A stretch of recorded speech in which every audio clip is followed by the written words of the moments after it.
Alright, so the first troop we're going to be talking about today is the Archer Queen. Now, the Archer Queen costs 5 elixir, and I think that she is probably in a top 10 to top 15 troop for this new merge tactics mode.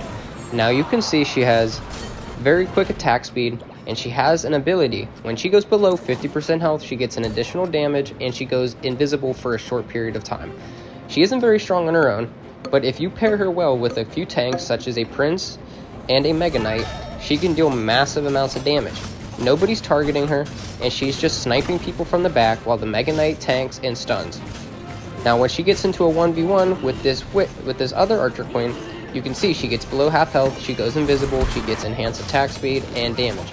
Now, here's her when she gets behind multiple tanks. You can see her and the bomber back there are just pelting everything. They're not getting targeted. When she does get targeted, and she goes below half health, she gets that attack speed and that boost on damage, and she kills everything. Now, here's when you get her to level 2. When you get her to level 2, she gets a little bit more damage, and she gets that buff that she gets is also heightened because of her speed. She gets 3 targets, and she also gets plus 80% damage.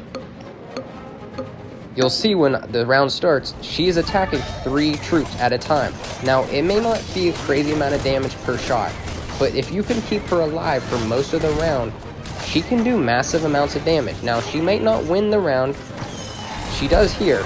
Now, with every troop in the game, they get 2 special abilities. She has the clan, so once per round, she'll rapidly heal and gain bonus hit speed at 50% HP. If this procs when she goes into her ability, it can be very strong.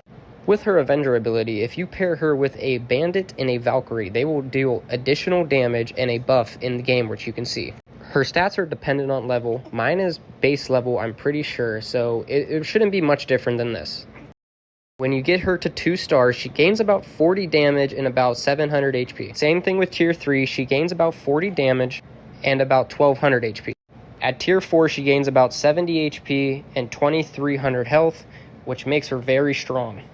In my opinion, I would feel like she'd be a good character for A tier due to her survivability and good range paired with damage over time.